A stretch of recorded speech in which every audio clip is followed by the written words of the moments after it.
इस कहानी के अगर आपने पिछले पार्ट्स नहीं देखे हैं तो उसी चैनल पे जाकर जरूर से चेक कर लेना, वरना ये कहानी आपको बिल्कुल भी समझ में नहीं आने वाली। इस कहानी की शुरुआत में हम देखते हैं कि जेसन और फेई ने टोंग्यू को सारी बात बता दी थी कि कैसे गो लिसा के साथ डेट पर गया था और उन्होंने उसे साफ साफ देखा था कि वो लिसा के साथ बहुत ज्यादा खुश था। जैसे ही टोंग्यू को ये बात पता चलती है तो उसे गो के ऊपर बहुत ज्यादा गुस्सा आ रहा था कि वो उससे झूठ कैसे बोल सकता है। यहाँ पर तीनों दोस्तों को लग रहा था कि जो गो है वो लिसा के आने के बाद बहुत ज्यादा चेंज हो चुका है, वो उनसे झूठ बोल रहा है। अब टोंग्यू फेई और जेसन से कहता है कि वो खुद जानना चाहता है आखिर वो उसे क्या कहता है। अगर वो उसे पूछता है ये बात तो वही हम गो को देखते हैं जो कि एक लड़की को मार रहा था क्योंकि वो एक लड़की को छेड़ रहा था इस वजह से। जिसके थोड़ी देर बाद ही वो भी उसके दोस्तों के पास पहुंच जाता है उसी रेस्टोरेंट के अंदर। यहाँ पर फेई, जेसन और टोंग्यू बैठे हुए थे। टोंग्यू यहाँ पर गो से पूछता है कि आखिर वो कल रात कहाँ पर था, तो वो कहता है कि वो डिनर पर गया था। तो टोंग्यू पूछता है किसके साथ, तो गो कहता है कि कोई के साथ। यहाँ पर गो ने झूठ बोल दिया था, लेकिन अभी फिलहाल के लिए टोंग्यू उससे कुछ भी नहीं बोलता। जिसके बाद टोंग्यू यहाँ से चला जाता है तो गो भी कहता है कि उसे भी जाना है। जिसके बाद वो पार्किंग में आ जाता है। दरअसल गो को पता लग गया था उनके बिहेव से कि उन्हें उसके बारे में पता चल चुका है। इस वजह से वो गाड़ी में जाकर टोंग्यू से कहता भी है कि उसने अभी थोड़ी देर पहले जो उससे कहा वो उसने झूठ कहा था। वो कोई के पास तो गया था लेकिन वहाँ पर उसके पेरेंट्स आ रखे थे, इस वजह से वहीं पर लिसा थी जिसके पास वो चला गया था और उसने लिसा के साथ ही डिनर किया था। टोंग्यू गो से कहता है कि फिर उसने झूठ क्यों बोला।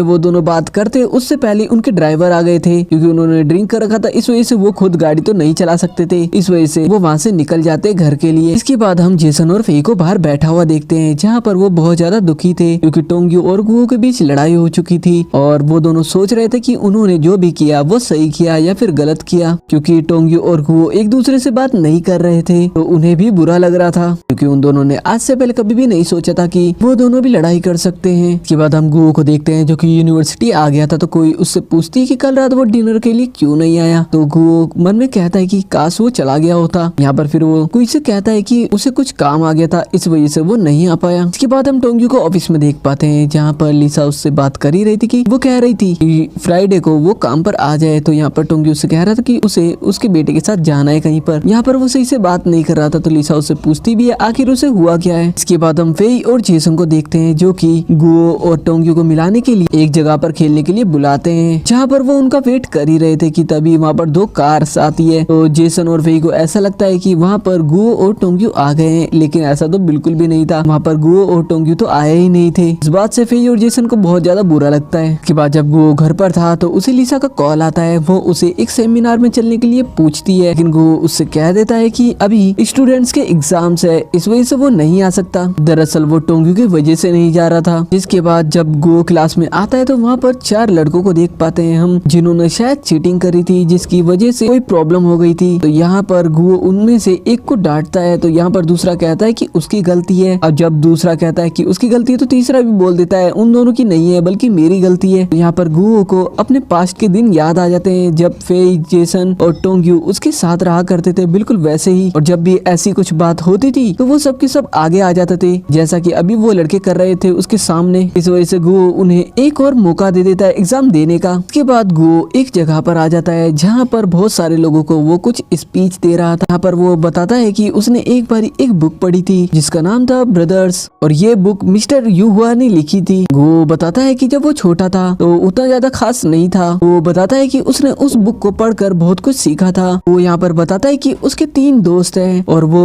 उसे स्कूल टाइम पर ही मिले थे। उनका ब्लड रिलेशन तो नहीं है लेकिन उसके बावजूद भी वो एक दूसरे की बहुत ज्यादा फिक्र करते हैं और वो बहुत साल पहले से एक साथ रहते हुए आ रहे हैं। वो साथ खेलते हैं, साथ खाना खाते हैं और हर प्रॉब्लम में वो एक साथ रहते हैं। वो बताता है कि वो सभी बहुत ज्यादा मेहनत कर रहे हैं। वो बताता है कि वो कभी भी अलग नहीं हुए लेकिन कुछ दिन पहले ही उन सभी में थोड़ी सी लड़ाई हो गई है जिसकी वजह से जिंदगी में पहली बार वो थोड़ा सा दूर महसूस कर रहा है अपने दोस्तों से। पर गो अपने दोस्तों के बारे में बहुत सारी बातें बताता है जो कि सभी को अच्छी लगती है तो वो सभी क्लैपिंग करते हैं वहाँ पर। यहाँ पर गो जाते हुए देख पाता है कि टोंग्यू भी यहाँ पर आया हुआ था क्योंकि उसने उसकी हल्की सी झलक देख ली थी। बाद रात को जब टोंग्यू ऑफिस के अंदर था तो लिसा उसके पास आती है और बताती है कि गो उसके पास आया था, उन दोनों के बीच लड़ाई हुई है, ऐसा क्यों कर रहा है वो। लिसा टोंग्यू को बताती है कि गो और उसके बीच कुछ भी नहीं है, बस वो दोनों दोस्त हैं, इस वजह से वो अपने दोस्त से तो गुस्सा ना हो। लिसा टोंग्यू को बताती है कि गो ने कभी भी कुछ भी गलत नहीं किया। उसके बाद टोंग्यू को भी बुरा लगता है गो के लिए। जब वो घर पर आता है तो वो कुछ ड्रिंक्स लेकर आया था और साथ साथ में नूडल्स लेकर आया था। तभी वहाँ पर गुओ भी आ गया था, जिसके बाद दोनों एक साथ बैठते हैं एक टेबल पे और वहाँ पर दोनों नूडल्स खाते हैं और ड्रिंक करते हैं और साथ में कई सारी बातें भी कर रहे थे कि तभी वहाँ पर जेसन और फेई भी पहुंच जाते हैं और उन्हें ऐसा लग रहा था कि जो टोंग्यू और गुओ है वो एक दूसरे से लड़ाई कर रहे हैं। पर जैसे टोंग्यू और गुओ को पता चलता है कि जेसन और फेई आ गए हैं तो वो नाटक करते हैं वहाँ पर लड़ाई करने का और जेसन और फेई को तो लगता है वो हकीकत में लड़ रहे हैं। टोंग्यू जेसन और फेई को और ज्यादा ड्रिंक लाने को कहता है, जिसके बाद गुओ और जो टोंग्यू था वो दोनों के दोनों बहुत ज्यादा हंस रहे थे क्योंकि उन दोनों ने जेसन और फेई को बेवकूफ जो बना दिया था। इसके बाद चारों दोस्त एक साथ बैठकर ड्रिंक करते हैं। यहाँ पर टोंग्यू सभी से कहता है कि पास्ट में जो भी हुआ कुछ दिन पहले से उसके बारे में कोई भी बात नहीं करेगा। तभी फेई कहता है कि गुओ के लिए तो कोई अच्छी है, तो यहाँ पर गुओ कहता है कि ऐसा कुछ भी नहीं है, वो सिर्फ उसके साथ काम करती है और वो उसे दोस्त मान सकता है बस। यहाँ पर हम जेसन को देख पाते हैं जो कि अपने दोस्तों को बताता है कि जो कियान है वो उसकी बातों को बहुत अच्छे से समझती है। यहाँ पर जेसन के दोस्त उससे कहते हैं कि वो कितनी बार धोखा खाएगा। जेसन कहता है कि इस बार वो धोखा नहीं खाएगा क्योंकि कियान सबसे अलग है। के बाद हम टोंग्यू को ऑफिस में देख पाते हैं, जिसके पास लिसा आती है और उससे कहती है कि उसका मूड आज बहुत ज्यादा अच्छा लग रहा है। लिसा उससे कहती है कि एक हफ्ता बचा है उसके काम को, तो यहाँ पर टोंग्यू उससे कहता है कि वो तो बस डिनर का इंतजाम करे,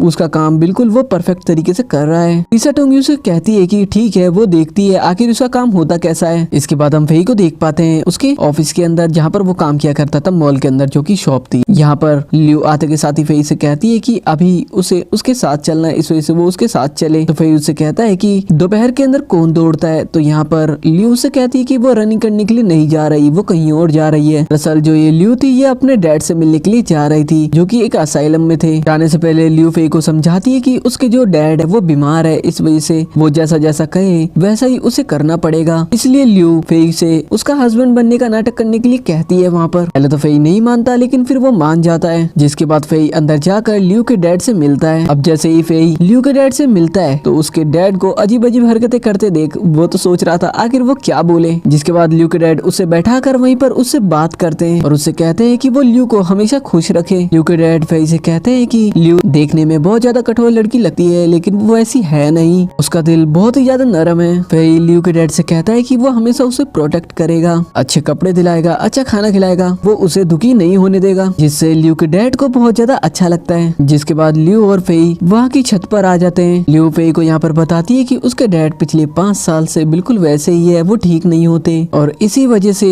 उसने उसके डैड का बिजनेस संभाला था। लियो फेई से कहती है कि उसे तो ये भी नहीं पता उसके डैड उसे कब भूल जाए। जिसके बाद दोनों एक जगह पर डिनर करने के लिए आते हैं और वहाँ से जब वो जा रहे थे तो लियो का पैर फिसल जाता है, जिसकी वजह से वो गिरने ही वाली थी कि फेई उसे पकड़ लेता है और इसी दौरान कोई दूर से उनकी एक फोटो कैप्चर कर लेता है। इसके बाद जैसे ही लियो वापस आती है तो वो देखती है कि उसके खिलाफ कोई नेगेटिव न्यूज फैला रहा था और वही फोटो वायरल कर रहा था जब फेई ने उसे गिरने से बचाया था और वो बहुत ज्यादा करीब आ गए थे। दरअसल कोई तो था जो उसका बिजनेस खराब करना चाहता था। जब फेई अपनी शॉप पर आता है तो वहाँ पर आकर उसे भी ये बात पता चलती है। उसे लियो का मैसेज आता है जो कि उसे वापस से बुलाती है उससे मिलने के लिए। इसके बाद फेई लियो से मिलने के लिए जाता है जहाँ पर वो उसकी गाड़ी में उससे मिलता है। तो यहाँ पर जो फेई था वो कहता है कि वो सारी न्यूज खत्म कर देगा, वो सबको बता देगा कि ये सब झूठ है। तो यहाँ पर लियो उससे कहती है कि उसे न्यूज की फिक्र नहीं है, क्या उसे उसकी बहुत ज्यादा फिक्र है। तो यहाँ पर फेई उससे कहता है कि वो उसके दोस्त जो है, फेई के तीनों दोस्तों को भी ये बात पता चल जाती है क्योंकि वो न्यूज उन्होंने भी देख ली थी जहाँ जेसन उसकी फोटो देखकर कहता है कि फेई बहुत ज्यादा हैंडसम लग रहा है। इसके बाद तभी फेई भी वहाँ पर आ जाता है। यहाँ पर आते के साथ ही फेई बहुत ज्यादा दुखी लग रहा था। तो टोंग्यू उससे पूछता है कि आखिर हुआ क्या है। अभी फेई अपने दोस्तों को बताता है कि जो लियो है वो उसे शादी करना चाहती है। ये सुनते के साथ ही तीनों दोस्त तो कम्प्लीटली शॉक्ड होते हैं क्योंकि जो लियो थी वो बहुत ज्यादा अमीर लड़की थी जिस शहर में वो रहा करते थे वहाँ की। के साथ ये एपिसोड यहाँ पर खत्म हो जाता है। शेयर कर देना